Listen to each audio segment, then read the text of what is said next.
I've just landed in Dundee, in Tay Country, golf country, where you can land in the morning and play golf at an old Tom Morris course in the afternoon.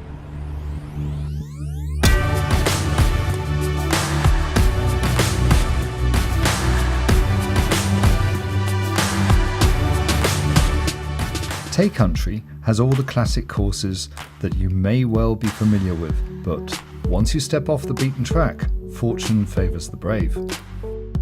The area divulges an embarrassment of riches, hidden gems, much copied originals, and a tapestry of hundreds of years of golfing history. But where to start? You could, of course, immediately head around the coast to try to get onto the famous old course at St Andrews, and be up all night queuing for a slot. Or you could play Kingsbarns. That was absolutely ripped.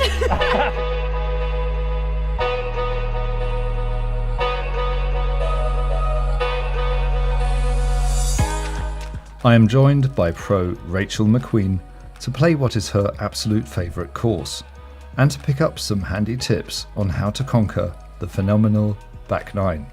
Rachel, 12th hole at Kingsbarns. It's definitely my favourite hole on the golf course. So you've always got those like sea views, Yeah. which I love. This hole is par 5, so your aim off the tee is probably at that bunker, and that bunker is 300 yards, so like there's no chance. Probably on the left edge is perfect, and it will release down, and there's that big slope that will take the ball all the way down there, so you'll be on the flat for your second shot.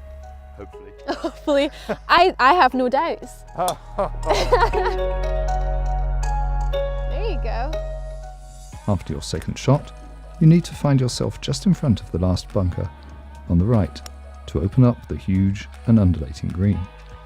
Needless to say, this hole can be a card wrecker when the wind is up. Compared to most of the other courses in the region, Kingsbarns, opened in the year 2000, is an absolute youngster. You're on the dance floor. Designed and constructed by Carl Phillips and Mark Parsinnen on what used to be coastal farmland, the course has quickly become a modern classic and is regularly ranked among the best links in the world. Taking inspiration from some of the best layouts and incorporating classic links design elements, Kingsbarns offers stunning views and some highly memorable holes along a more than 2 kilometre stretch of seafront. Because everything's going to roll towards the sea, remember, so you don't want to overthink it, but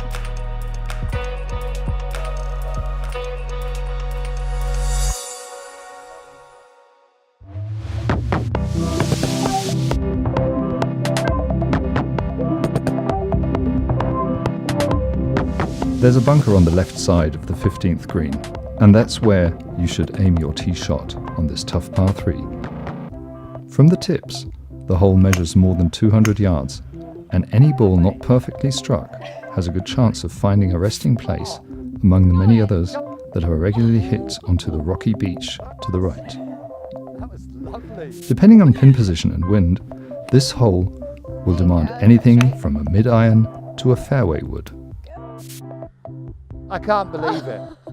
I hit my ball onto the rocky beach at the 15th hole. The shore gives up 7 balls, none of which are mine. Risk, reward, dare, and disaster are close relatives on the 15th.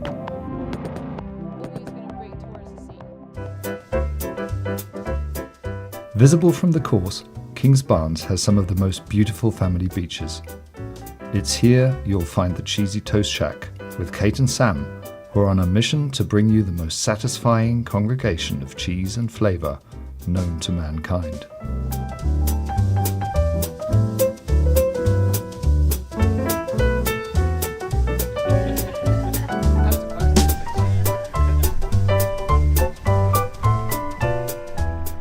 Or you could just play Downfield.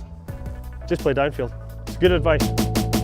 Although the Australian Peter Thomson, 5 times Open champion and highly acclaimed golf designer, once famously called the layout one of the finest inland courses I have ever played anywhere in the world, Downfield Golf Club, like many inland courses near famous seaside links, this parkland treasure, just minutes from Dundee Airport, might not really receive the respect it actually deserves. Downfield demands length off the tee, as it does accuracy and fine putting. Any brash attempt to overpower the course can lead to disaster, as most of the bunkers are well placed and finding one will often result in a drop shot.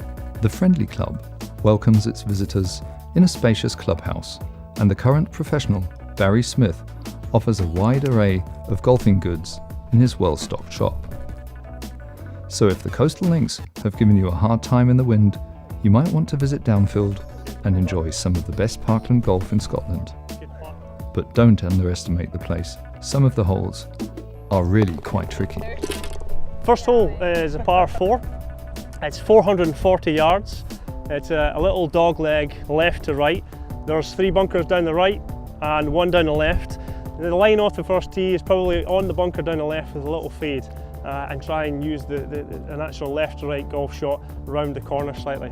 The bigger hitters might try and hit straight over the bunkers down the right and over the tree, but normally a little fade shot up the first is the right shot to play.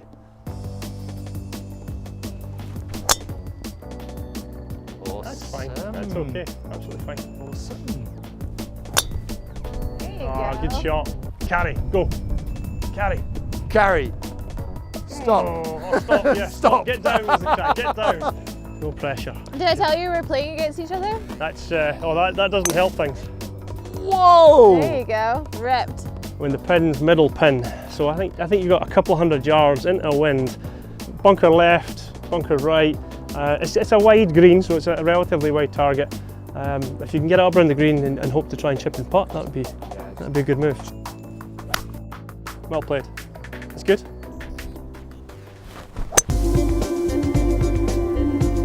Needs to go hit a bit heavy.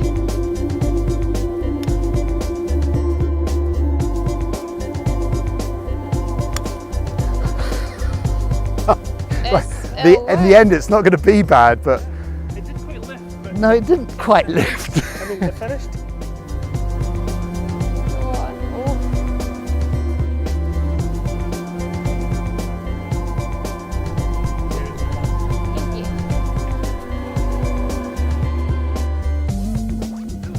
While St Andrews, only a few miles across the water, is known as the home of golf, Carnoustie on the coast of Angus has come to fame as the town of golf. St Andrews might have the Jubilee, the new, and with the old course, some of the best links in the world. Carnoustie, on the other hand, can pride itself with what is recognised as one of the toughest tests in links golf, featuring the treacherous Barry Burn, tremendous glowing gorse, and some of the best bunkering in the world. The championship course is also known as Carnoustie for its brutish ability to bring even the best players in the world to their knees.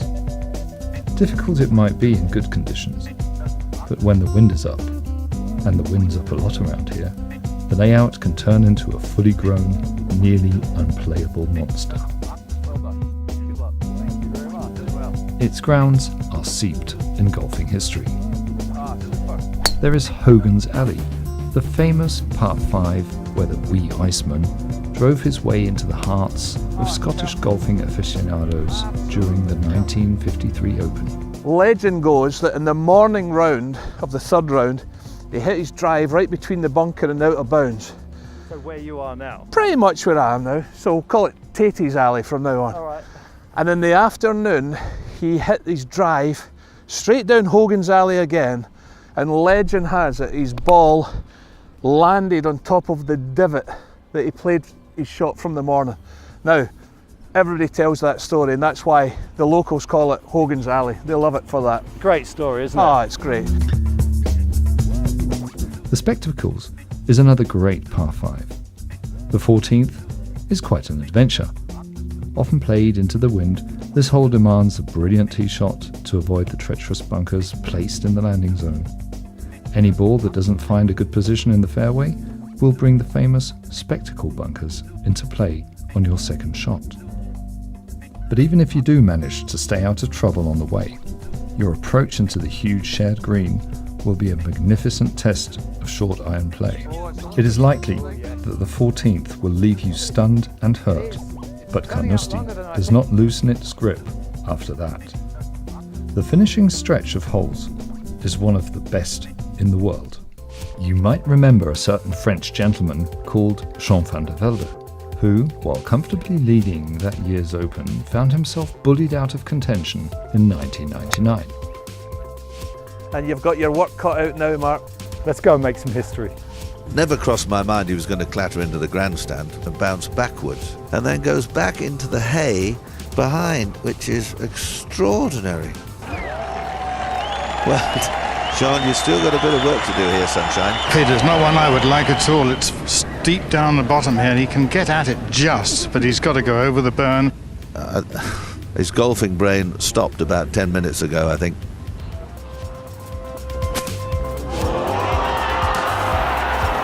I don't believe it. This is...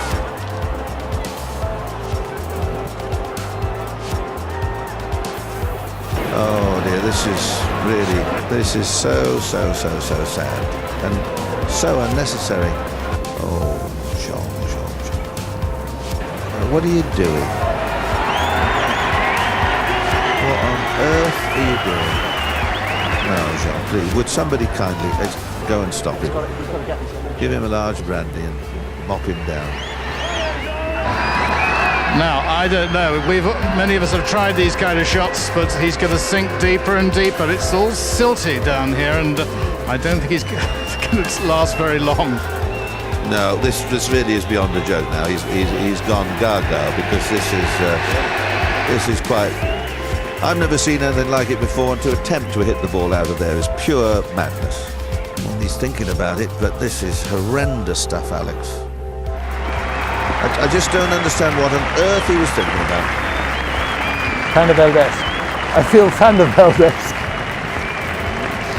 I've got this sinking feeling.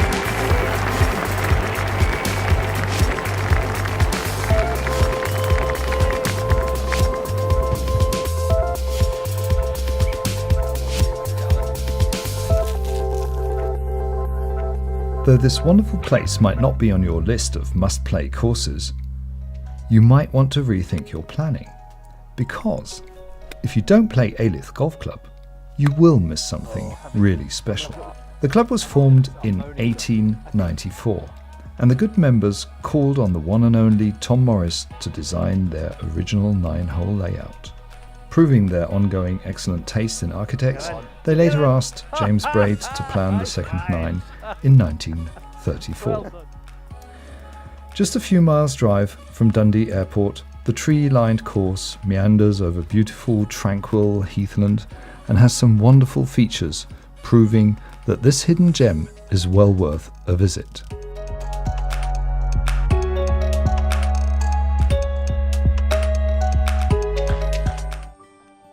Or you could just play Scots Craig.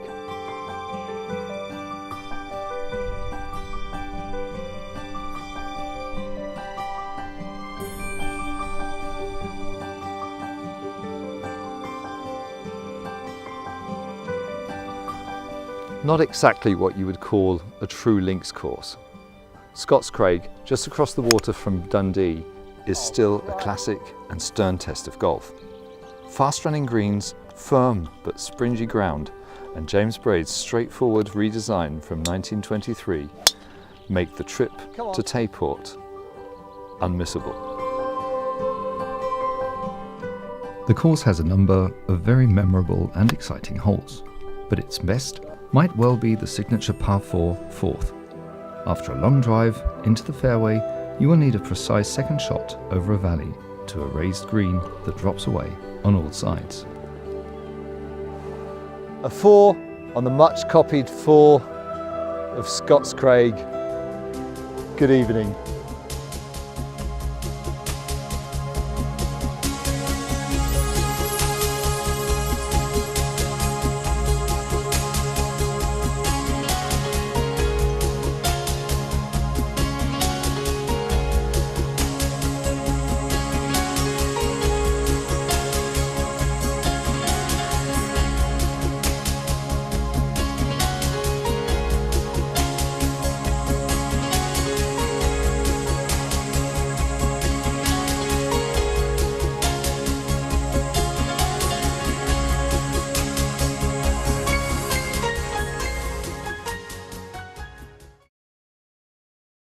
Brilliant, classic links golf on the old course. Modern, tough and windswept fairways on the testing Craig Head course. Stunning, breathtaking vistas from all 36 holes. A modern clubhouse with views of the Gulf down by the shore and an open-armed welcome to all visitors. What else could you want? Some history maybe? A big-name modern architect perhaps? Crail has it all. The Golfing Society was founded in 1786. Its Balcomie course was designed by Old Tom in 1892. Its much younger sibling, the Craighead course, in 1997 by Gil Hanser, today one of golf's most sought-after architects. The Society can look back upon some rich history and has many dearly held traditions, but still fully embraces the future. It is virtually impossible to talk about Crail without getting carried away. The place is golfing heaven. Thank you very much.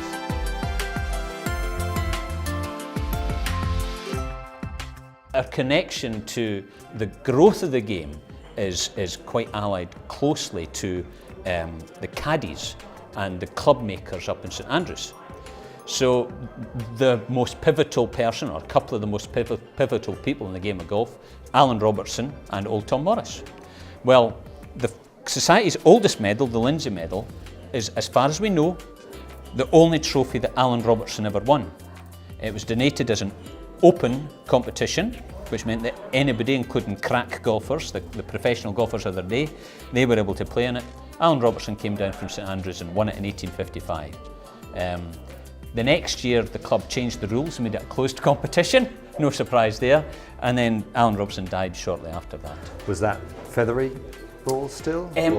Well, we know, and you probably know the story, Alan Robertson refused to use gutta perches. So he would have won that using a feathery ball. Yes, you're right, back then it would have been a mix of rubber balls and featheries.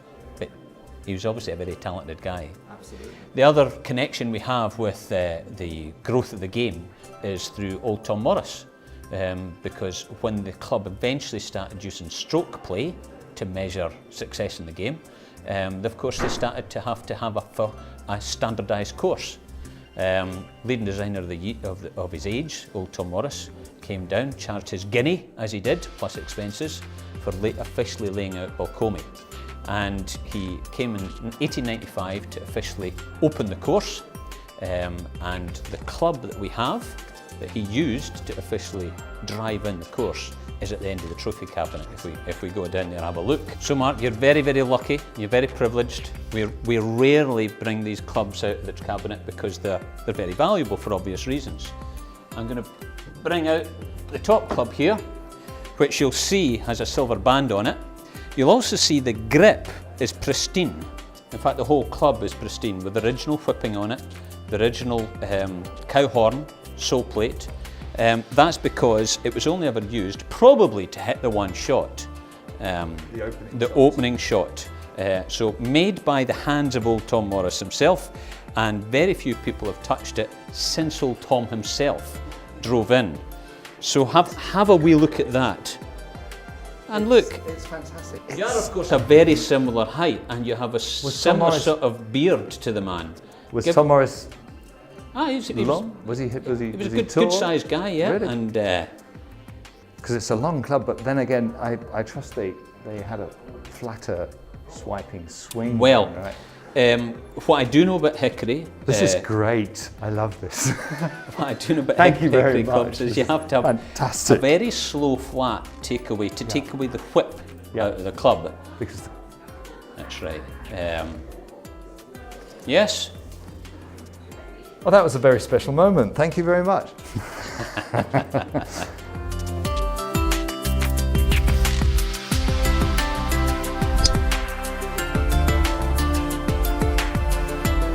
Or you could play Elie.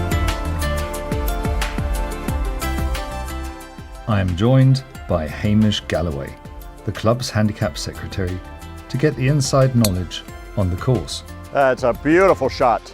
You're putting for eagle. Anywhere. This is pure links land. Yeah. There's absolutely nothing elevated, or the only thing that God didn't do was put the bunkers in there. Elie Golf House Club is one of those special destinations that's name is respectfully whispered among golfers all around the world. Like many hidden gems in the Tay Country, the club has a long and illustrious history. Here, at his birthplace, you can play what the legendary James Braid described as the finest hole in Fife, the 13th at Elie. Marginally better. The green is long and narrow, with a massive runoff along its left-hand side, making it an unbelievably intimidating shot.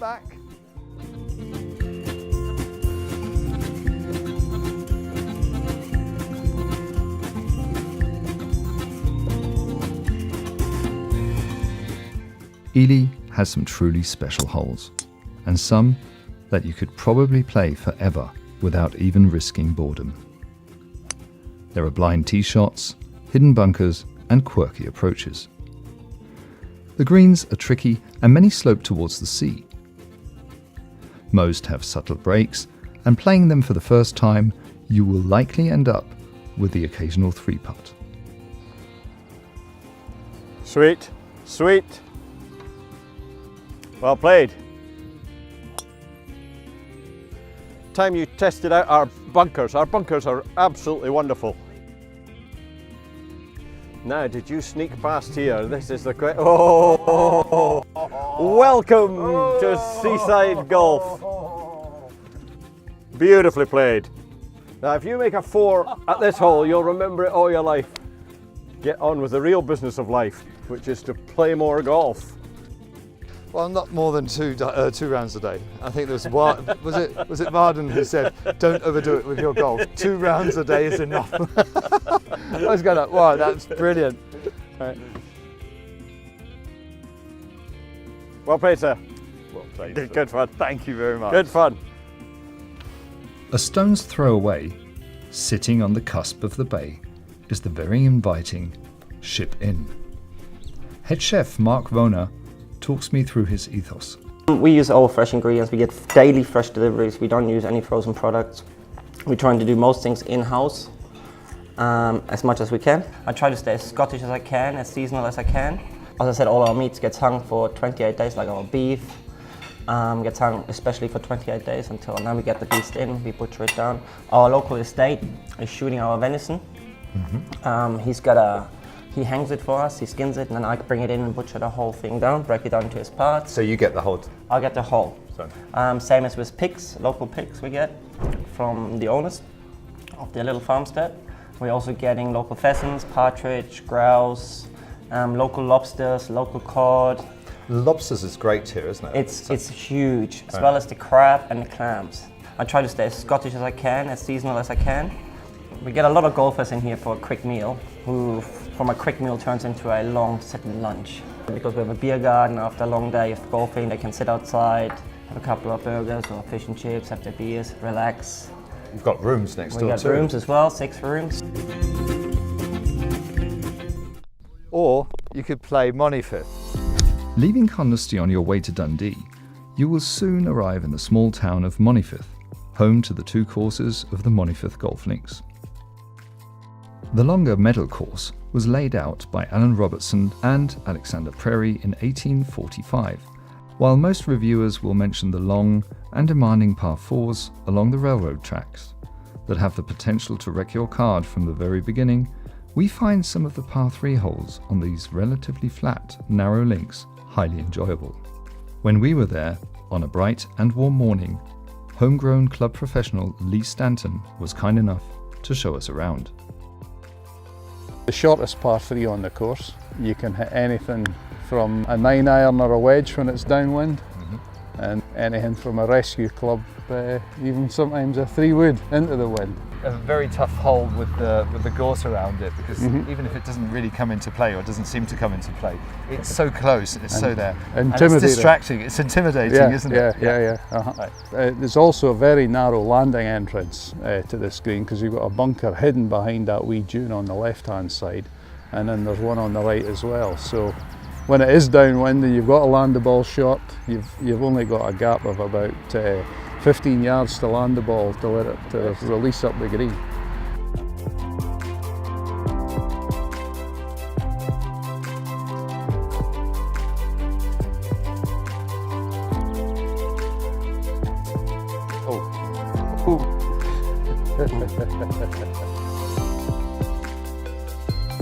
Well done. Oh no, that was a 3, well done. Oh, it was a 3, yes. Excellent. No trip to Monifieth is complete without stopping at Haley's place, the Wee Cook Cafe, looking out over the 18th hole and eating one of her legendary pies. Your pie today, Mark, this is one of our speciality pies. This is a haggis, neeps and tatty pie. Excellent. So Yeah. neeps are? Neeps are Swedes. So, you know, they're kind of purpley round, kind of bulbous tubers. It's cut with a bit of carrot, and then the tatties are the potatoes, which is the mash. So you've actually got a meal in one pretty much in a pie. I think I'm just going to open it up. Yeah, go for it. Go for it. Or you could play Panmure. I absolutely whacked that one. Great. Panmure. Wonderful Panmure. No journey to Tay Country is complete without a trip to Panmure. The clubhouse alone, with its Hogan lounge, is a must-see. Surrounded by treasured trophies and portraits of past captains and champions, you can relax here after your round and sip your Pimm's in true style. Opened in 1906, the iconic white building was modelled on the clubhouse of the Royal Calcutta Golf Club, bearing witness to the strong commercial ties between the Tay region and the Indian jute industry of the 19th century. It was here that Ben Hogan famously practiced for his one and only Open Championship in 1953. His legacy to the course is a hidden bunker on the 6th hole. Nowadays known as the Hogan Hole, the 6th is a tight, by modern standards fairly short, par 4 dogleg with a difficult uphill second shot to a slippery green. It is guarded on the right by the aforementioned bunker. If you ever play Panmure in the wind, and most people who play there will have that pleasure, the odds are high you will find yourself in this brilliantly placed hazard. Playing tribute to Ben Hogan, you can try the bunker he added until you achieve the levels of mastery shared by the Hawk and myself.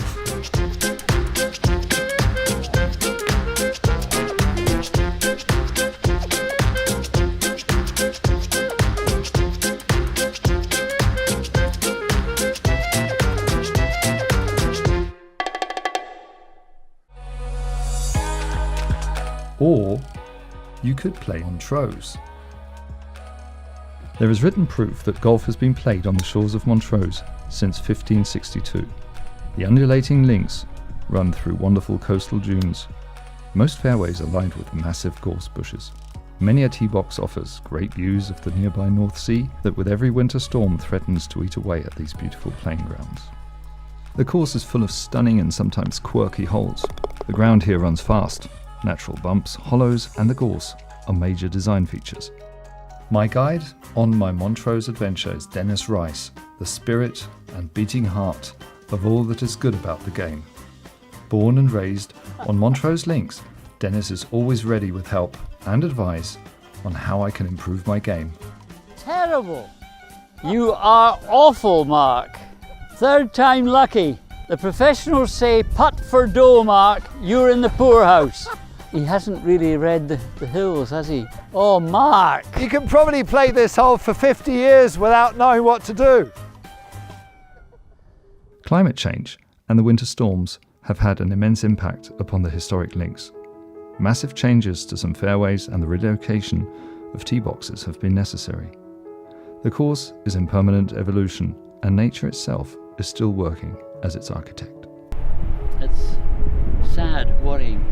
And the one thing about this course that people often comment as visitors is that you can play a seaside course and not see the sea. You can see the sea on this course. It's true. It's true. Because it's a real shoreline. Right.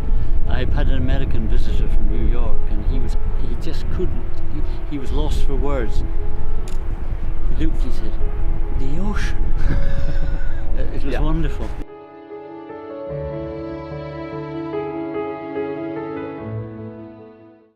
We're now going to play one of our feature holes, the third. It's known all around the world and has appeared in several golf magazines. When we were boys, we called this 3 or 13 because you either got it in 3, which is the par, or you got 13 because there's trouble in front and there's even worse trouble behind. So you've got to be on the green. I think you're okay. No, I think I'm too short. Are you short? I'm short. Better short than long. Much better short than long. I think it might be a 13. You can putt off the screen, that's another hazard. I've seen very good players putt off the screen, down the hill. Well done! Well done, that man. Got one? If I'm out just howking, I can come home with 50, 60, easily. And this is a good place because you know on a long hole like this, people are reaching for the green with their second shot, and that's when they go wrong. They're over trying too hard and they hook it into these bushes. And they only have a certain time to find them now. If I was a good golfer, I wouldn't be finding balls because I wouldn't know where they go. Being a bad golfer, I know where they go. I wash them, divide them into 3 classes. The top class go to friends and golfers in the club. The second and third class go to the juniors and to charity shops. It's many, many, many tens of thousands, and I think we must be near 100,000 now. I told you, Mark, that some of the men in the golf club said they were now writing on their ball, "Hello, Dennis." Let's go home.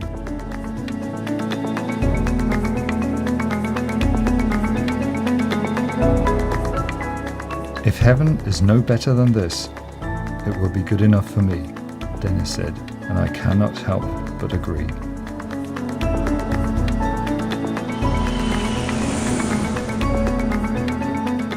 Fly to the heart of golf. Tay Country.